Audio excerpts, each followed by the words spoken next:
ಇನ್ನು ಕುಂಭ ರಾಶಿಯಲ್ಲಿ ಜನಿಸಿರ್ತಕ್ಕಂಥವರಿಗೆ ಪತ್ನಿಯಿಂದಾಗಿ ವಿಪರೀತವಾದಂಥ ಪೀಡನೆ ಹೇಳ್ತಕ್ಕಂಥದ್ದು ಆಗ್ತದೆ. ಮತ್ತು ಅಷ್ಟೇ ಅಲ್ಲದೆ ಪತ್ನಿಯ ಆರೋಗ್ಯದಲ್ಲೂ ಕೂಡ ಗಣನೀಯವಾದಂತಹ ಸಮಸ್ಯೆ ಹೇಳ್ತಕ್ಕಂಥದ್ದನ್ನು ಇವರು ಎದುರಿಸಬೇಕಾಗ್ತದೆ.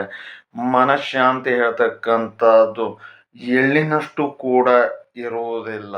ಕೈ ಹಾಕಿರ್ತಕ್ಕಂತಹ ಉದ್ಯೋಗದಲ್ಲಿ ಯಶಸ್ಸು ಬಾಗಿಲು ಹತ್ತಿರದಲ್ಲೇ ಇದ್ದರೂ ಕೂಡ ಮನೆಯ ಸಮಸ್ಯೆ ಅಥವಾ ಕೌಟುಂಬಿಕವಾದಂತಹ ಸಮಸ್ಯೆಯಿಂದಾಗಿ ಅದಕ್ಕೆ ಸಂಬಂಧಪಟ್ಟಂತೆ ತೊಂದರೆ ಹೇಳ್ತಕ್ಕಂಥದ್ದನ್ನು ಇವರು ಅನುಭವಿಸಬೇಕಾಗತ್ತೆ.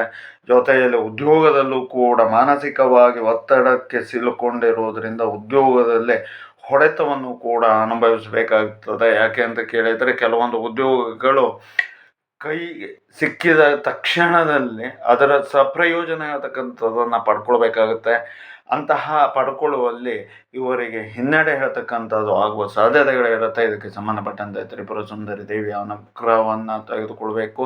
ಮತ್ತು ಅಷ್ಟೇ ಅಲ್ಲದೆ ಮನೆಗೆ ಸಂಬಂಧಪಟ್ಟಂತೆ ಸರಿಯಾದ ಒಂದು ಪರಿಹಾರವನ್ನು ದೈವಿಕ ಭಾಗದಲ್ಲಿ ಚಿಂತನೆಯನ್ನು ಮಾಡಿ ತೆಗೆದುಕೊಳ್ಳಿ, ಖಂಡಿತ ಒಳ್ಳೆಯದಾಗ್ತದೆ.